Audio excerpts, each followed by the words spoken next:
I went on this little kind of thought process, and I just wanted to kind of explain how I got there from thinking about the last episode. So, John, you were talking about personal responsibility last week, and about kind of parental awareness, like being an informed parent, being an informed person, and how important that is. And Barry, I remember you were talking about that the girl you knew whose mom was schizophrenic, right?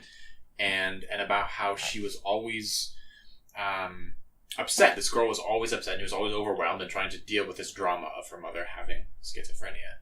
And it got me thinking more about personal responsibility and how we achieve balance in our lives. How we create order out of the chaos.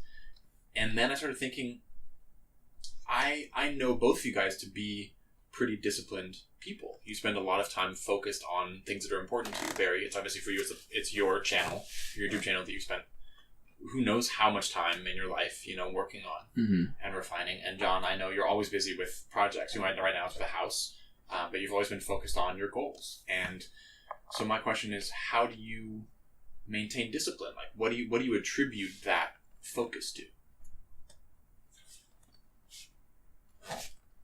Right. Interesting. So the way I'm perceiving this question is, how is it that I just stand up one day and go, screw it, I'm fed up with this?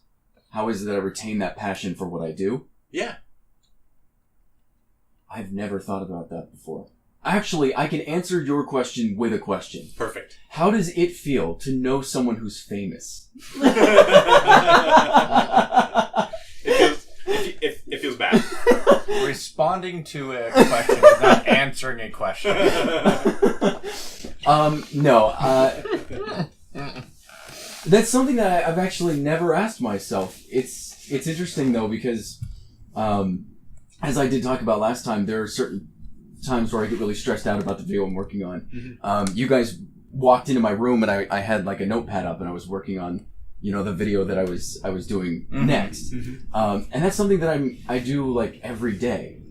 It was like when I was working at Falcon, every day I'd go build a computer or what for, and then come home and I feel like there was less of a drive as it went on, like as it went on, though I love building computers, I didn't love building the same computers every day. And I've always feared that could happen with YouTube as well. So I guess that drive for me would be that YouTube is at least I'm so passionate about it because it's so easy. I can change anything I want. All of a sudden, if I didn't like my channel, I could just go do whatever the hell else on it, and hopefully a lot of people would stay. That freedom to change my occupation at any time I choose, I think that's really important to me. I know a lot of people or heard of a lot of people who went into crime investigation, murder, stuff like that, because that was always new. That was never a job where they went in and saw the same thing twice. This person was murdered because of this reason, and that was always interesting to them. Sure. Whereas if they were, it didn't matter, like nuclear engineer, but they did the same thing every day. It's a different kind of thing for different people. I sometimes wonder how my mother has been in the same occupation for 5 years and never once complained about it. She loves what she does. And she just for doctors. She's credentialing for doctors. Just make sure that their papers are up to date. And if they're not, they have to go back to school. That's it. That's all she does, It's a hard job. It's not easy. I'm not saying that's all she does, but it's one of those things that, to me, I would never be able to understand. What about the benefits, like the actual money, the fame, like the stuff you actually are getting out of it? How does that play into your motivation? Strange. Yeah. So that's also weird because I'll only joke about the idea of being famous, right? But it is there. Right, but it's not something I ever think about. Strangely enough, I don't ever think, like, as I'm walking down the street, I wonder how many people could recognize me right now. You know, and that's never a thought that, and when people do, or if someone on the internet, like if I'm on Discord and people freak out that I'm there, it always kind of surprises me a little bit that like, I'm the reason that they are in the Discord that they're in, you know? So that's strange. Not that it isn't a thing though. It would be definitely a thing. I don't know. I don't think I've really chewed on that enough, but yeah, it's very interesting. I guess I would say I'm almost a little worried about chewing on it. Because I don't want to let something like that go to my head. You know? So I guess I'm trying to get the most out of the job itself, the actions of what I do, like the videos that I make, more than the benefits that they... Without letting it make you arrogant. Right. Without, becoming that stereotypical famous person. Right. Yeah. So John, let's move along. Where does that discipline come from? How do you keep it going? So discipline. Okay, so the motivation to continue a project. That is very much so dependent on the day, the time of the day, whether I drank before, whether I'm drinking in the middle of it, whether I've had a good day at work, whether I've had a bad day at work. The projects are very much so, if it's interesting to me and I see a direct value to it, that I'm excited about, then I will pursue it. If there isn't that goal, if there isn't that interest in me, or I can do it later, then there isn't. So the concept of getting up and going to work, well, I need money. If I don't get money, I lose my house. If I don't get money, I can't go on vacation next week. So getting up and going to work allows me to live the lifestyle I want to live. Going home and doing chores. Organizing the copper that I get from work. Splitting them up, putting them in their different boxes. That's literally a chore I have to do on the weekends. And I know that this is a direct correlation to I get a free breakfast at work and I get a little money extra after that. So, again, very much so. Being excited about mining, cryptocurrency mining, very much so. That is a direct, this goes into my pocket. Doing the kitty litter. Like actually doing that. It keeps the cats healthy. It keeps the bathrooms from smelling. There are direct things that make me annoyed. And so if I don't want to feel that way, I need to do certain things. Dishes. They'll pile up for a week because I honestly don't care. Then, on a weekend or something, I'll put in a podcast, hammer out the dishes. But I don't mind them stacking up, so there's no motivation there. Okay, so when it comes to your job, working at Falcon every day, you would say you do that because of the monetary benefit rather than any sort of like passion for what you do? Oh, yes, 100%. I have worked a lot of jobs. I've found that Falcon is the easiest job I've ever had. Probably will be the easiest job I will ever have. Being able to listen to podcasts all day and still get my job done basically makes it so that it is a breeze to just get through the day most of the time. If there's problems, you can't listen to podcasts and then you yell at people. So, yeah. Right.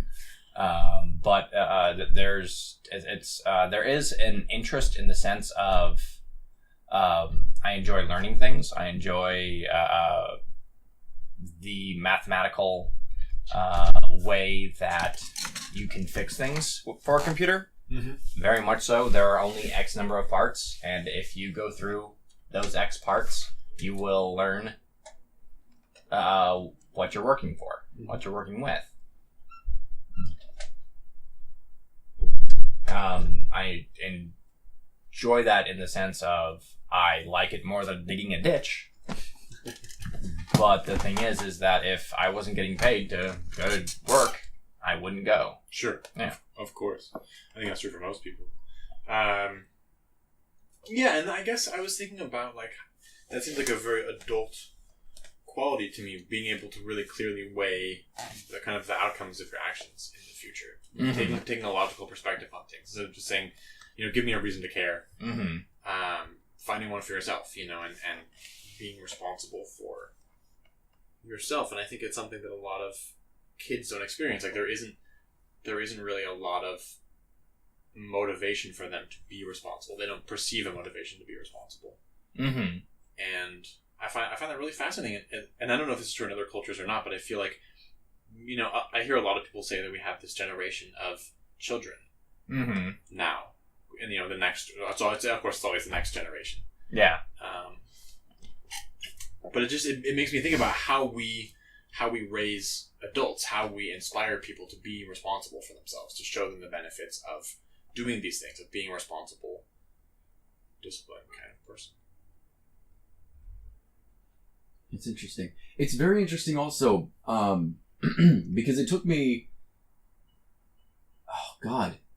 it took me about 7 months to almost a year to get to the point where I could start making money on YouTube. Mm-hmm. And then for another year, I was doing 2 full-time jobs. I was working YouTube and I was doing Falcon at the same time. And I recall when you were talking about, it's about, does this benefit me? And that didn't for me. Mm-hmm. Because I was still not making enough money to live on YouTube, just live, but it wasn't ever about that. I had 2 other channels before Bulletberry, and they never got comments, they never got views, they never ever got any attention, right? So when I started getting that, that was just like super powerful for me. Yeah. Every time. So maybe that was the one thing. Is that all those people who love to watch the content, regardless as to whether I enjoy making it or not, which I do. But you also enjoy the benefit of people actually being like, "Hey, good job." Right. Yes, exactly. When someone says, "I liked that video," and of course the money that I get from it is you can't ignore that. You know? But I can also not ignore that I did YouTube much longer without making money than I did making money. Yeah, yeah. So there's like... It's definitely not just the money. Right. And it's interesting because I can't pinpoint exactly what it is, but I know there are little things that I see as you guys were talking that I was thinking like, those little tiny things that keep me like, I want to make another video right now. I have to make one tomorrow. That kind of mentality that goes with it. So it's interesting to see how different you and I are. Yeah, exactly. Just from our perspectives. Well, for Rasan, what about you? Yeah. What makes you get up in the morning? I'm actually a fairly emotionally driven person. The things that inspire me, the things that are motivating to me, are mostly art. So that's why I love music so much, because it's something that's emotionally inspiring for me, or going to a museum and looking at art or things like that, or things that I enjoy, that I look forward to. And I feel like because that's something that I've learned really clearly about myself, I've imposed discipline because I know it to be really important, because it's the only way that I'm going to get things done and maintain a proper schedule and participate in things like going to work every day and being there, between these certain hours and things like that. Because if I didn't impose that discipline, I think I wouldn't have any interest in doing those things, because I don't really feel that intrinsic motivation that much to do those things. Like, obviously I see the value of them, and so kind of like you said, like I motivate myself to do them because I know that I have to. But that feels pretty artificial to me. Why?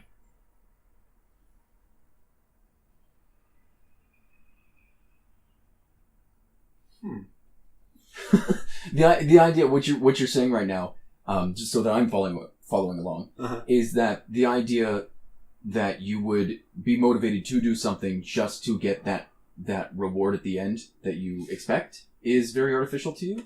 Yeah, Such as, like, you go to your job not because you love your job, but because you know you'll get money from that job. Yeah, and that exchange seems really contrived to me. I mean, it is really contrived. You know, we've established this whole complex system, this society, so that we can exchange money for goods or services, or vice versa, right? We can put in our time to get money back, and I guess that whole thing just kind of rubs me the wrong way sometimes.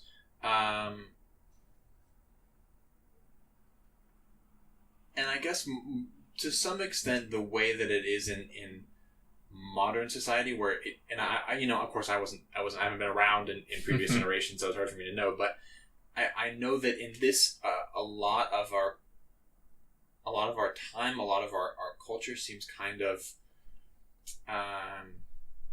impersonal, I guess. I think a lot of industries are not really about the people so much as the work. I guess it's the nature of jobs, the nature of business to some extent. But I hear stories, and I know that it's not this way everywhere.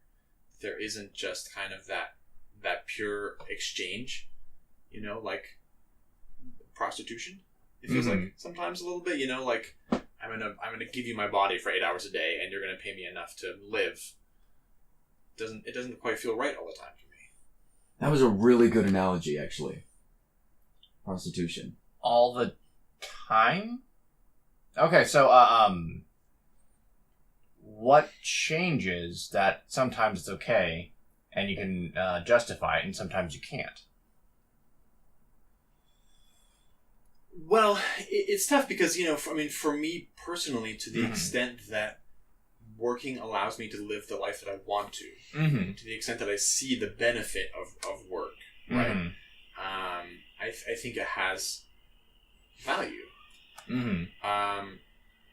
But I don't, to me, looking at a lot of the industries in this country, and maybe part of it is just the amount that we get paid. I mean, and not just us, like in particular, but also in this country or in this world, the way that it's set up to me seems wrong. Like, I think we have an opportunity to take care of each other in a much more meaningful way, to live in more kind of better communication. I think at a certain point, okay, so sort of like I was talking about last time, talking about government and how national government seems really separated, detached from regular people, regular society. Yeah. And they make these decisions, and I think they don't really see the consequences, or don't really care about the consequences. I think that's true for people who run companies too.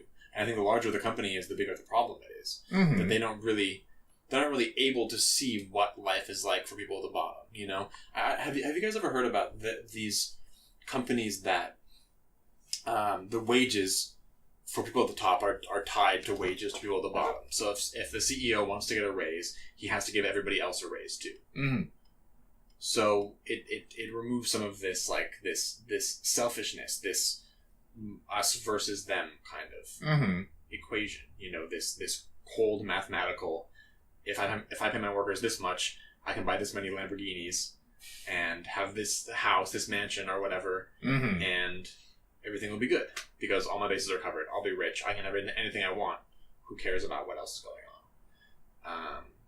And I know a lot of that is my judgment about things, but I think there's a lot of truth to it too. I think a lot of people do have that perspective, and so being an emotionally driven person, like, to me, that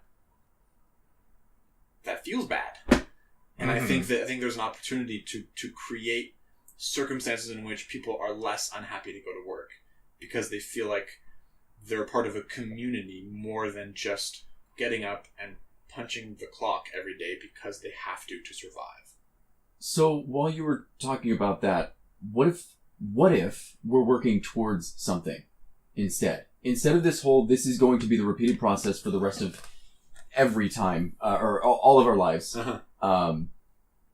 What if that is only the status quo for now until, let's say, the thing that people are afraid of robot workers take over every position, and human beings can live any life they want because all food is grown already for them. Mm-hmm. We can be out with each other anytime we want to because all of our work is already done. Mm-hmm. And that's utopia.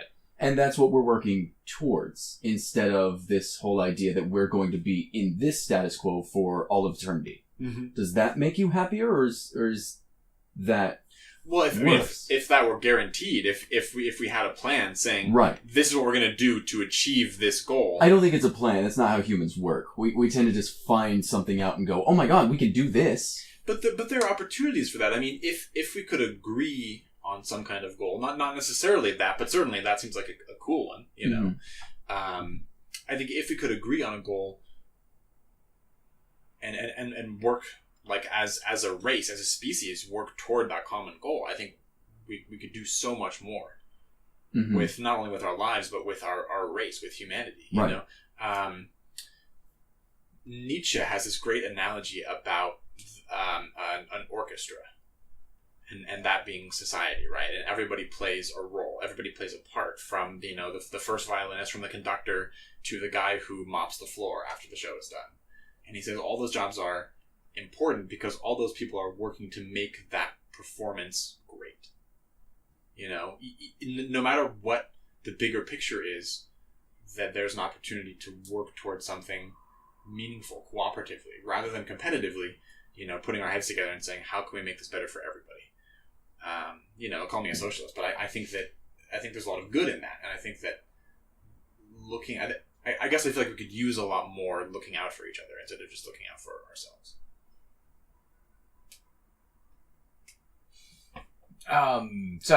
My mind went back to my original question of what makes the situation what changes in the situation on whether you feel good about it or bad about it. Mm-hmm. And from my interpretation of what you said, the good about it would be more the micro.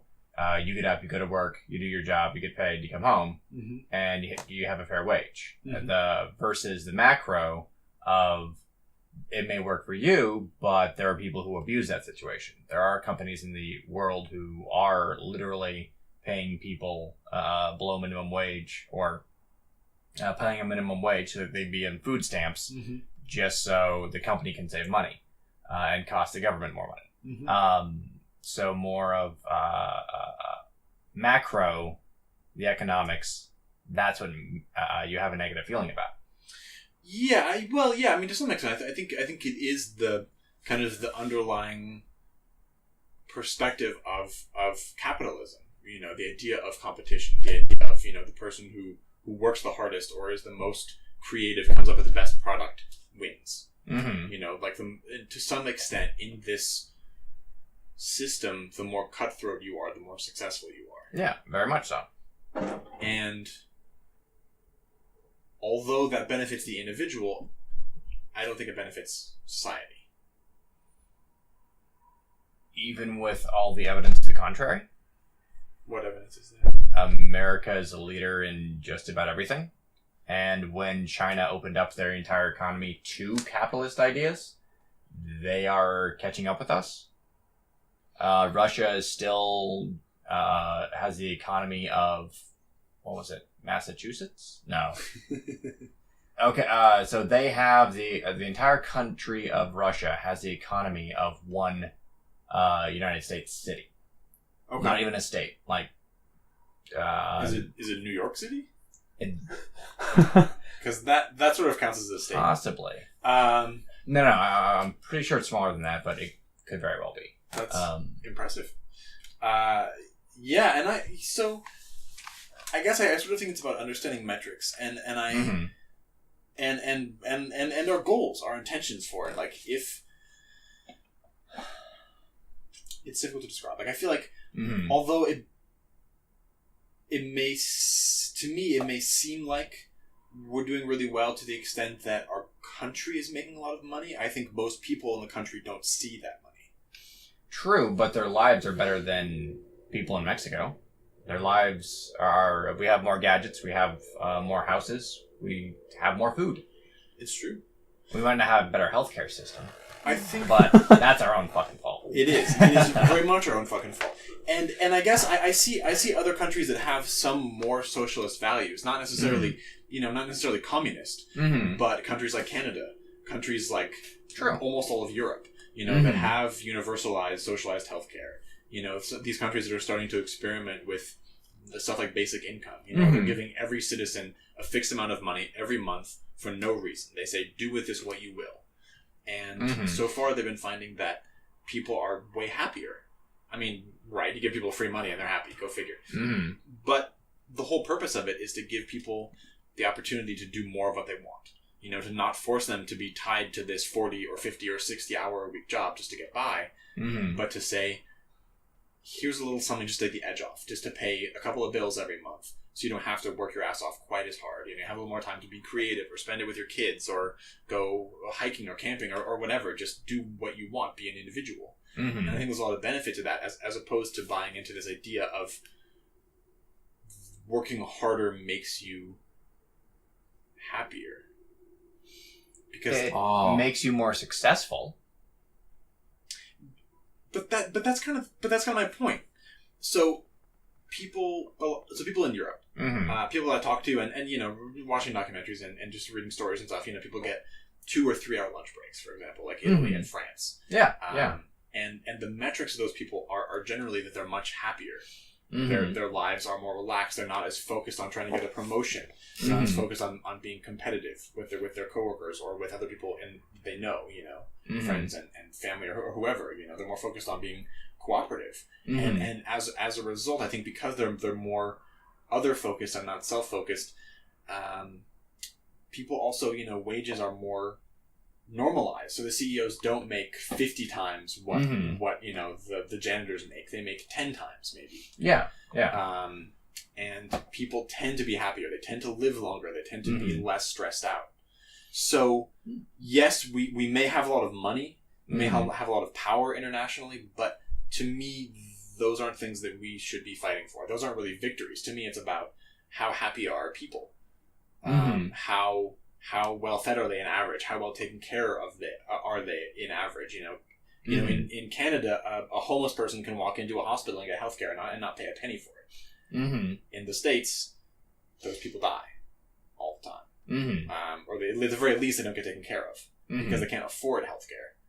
And so I think it's about choosing the things that we believe are important and then working toward those. And so I feel like what we've been working toward recently is competition, is this belief in Darwinism, right? Like Mm-hmm. if I fight harder, if I fight the guys next to me to reach the top, Mm-hmm. then everything will be great. All my problems will be solved. And it's about this personal battle instead of trying to make something better for everybody, trying to build a better future for everyone. Mm-hmm. It's like, how can I become that millionaire? How can I have that house? How can I have that jet? Mm-hmm. So I'm assuming you're not saying a straight up abandon all capitalism. No. I think we do still. I mean, I think the whole free market economy and there's a lot of benefit to Mm-hmm. to some. I mean, obviously, independent business ownership. I don't think everything should be socialized. I don't think everything should be in the hands of the government, Mm-hmm. because that's been shown not to work. And Mhm. I don't particularly believe in big bloated government anyway. Mm-hmm. But I do think we need to shift our focus. So that then with the middle ground concept, what would we work towards? What companies would need to be socialized? What steps should be taken to make people happier? You were saying the universal basic income. Uh-huh. At that point, who do you tax to pay for that? Well, okay, so I mean, I think there's a lot of money in the government that's being used for pretty useless purposes. Well, I mean, that's your opinion. At that point, you'd have to argue it and come up with like, Absolutely. if I could take the money, half the money from the military, and there, That's universal income. That's universal health care. That's universal education. Yeah. You Oh, have yeah. it. It's You just have it. half You the just- money from military. Oh, yeah. You could just give out thousands of dollars to everyone in the country. That's probably a free fucking house for everybody at that Yeah. point. It half of it. probably was. It's ridiculous. But at that point again, we are basically the quote-unquote world police. So we have a lot of things that we do with that money that have their pros and cons, Sure. but conceivably help the world be a safer place. Uh-huh. So would we give up would we let ISIS go free in the Middle East? Would we say, fine, ISIS, take over, do whatever you want, not my job? Well, I think you're putting, and I find it funny that you're doing it, but I think you're putting, when Rasan talks about his ideology of how the world should work, you're putting him in control, and you're asking him how to do all the small, I mean, they're not small, but the little things that would need to be changed to get it to work. And I think that we can solve this very easily by you're saying you want to go, make the population of the world happier instead of income. Mm-hmm. And you're not saying the opposite, but you're saying that the opposite is very beneficial for either. So here's what I propose. How about I get you 2 computers, you both play Civilization, you do it for human happiness, and you do it for income, and we'll see whose population wins, and then that's how we'll do that. Okay. Unfortunately, okay, so first of all, it depends. What do you mean by quote-unquote wins? In the sense of, Right. do they win in Civilization? Because in Civilization, the money wins. Just because your population's happy in Civilization, you don't win. You get taken over pretty quickly. Well, there are cultural victories which don't necessarily equate to happiness. I know, but that is, I guess, more what I'm talking about. More cultural output, because I think. Well, I don't know. Because to win in Civilization, he's right. You have to kill off pretty much everybody or gain be so strong that nobody can actually allies with everyone else. destroy you. Right, and that's it's already constructed in a way to fit the status quo, so it's not super fair. Civilization is weighted towards capitalism. Right. But if we're going with a more realistic concept, and we had a sim that had a more realistic concept of what humanity would be like going towards a happiness and social equity. Like, I can't even think of how you would win. Like that. How would you even make that simulation? Well, right, because I don't think there. What social construct has been orchestrated that follows the ideologies that you're presenting, Rasan? I mean, there are lots of them. I think Canada's a pretty good example. They're a lot more focused on the happiness and the well-being of their citizens, in general. And I think that's a lot of the purpose of that. I think people see the benefits of that in the places that they live. I think we culturally refuse to acknowledge that because kind of part of this whole system continuing is in our belief in it, our willingness to go out and fight for this idea of the American dream, like that we can achieve all of our things. That's what encourages us to work as hard as we do. But we're also, we have some of the highest heart attack rates in the world and some of the highest rates of anxiety, not considering Japan. Right. But, it's some metrics that I've seen are scary, and we can attribute them to a lot of things, but I think when it comes down to it, it seems like our population is less happy than a lot of other people's are. And I think that there's just a sense in other countries that people kind of take care of each other, look out for each other a little bit more. They say they don't lock their doors in Canada. And that very much so probably depends on where they're at. I'm sure it does. I'm sure there are ghettos in Canada like there aren't anywhere. But I think that it's just a different mindset, a different focus. I keep coming back to this, and I don't, I hate to use copyrighted material, but I was thinking about, oh my god, what's his face? The guy who did the documentary Bowling for Columbine, and the heavier guy. Yeah, I can't remember his name. He's the one who boated a whole bunch of people to Cuba. Yeah. Just for the healthcare.